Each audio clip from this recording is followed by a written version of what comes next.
เย็นจ้าเสียงร้องมาเจ้าคงสุขใจรู้หรือเปล่าว่าเหงาเพียงใดเย็นจ้าเจ้าคงสุขใจรู้บ้างไหมใครเหงาเศร้าสุข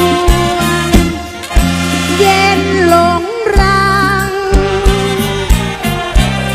ฟังพันที่เคยทวินคนรักของ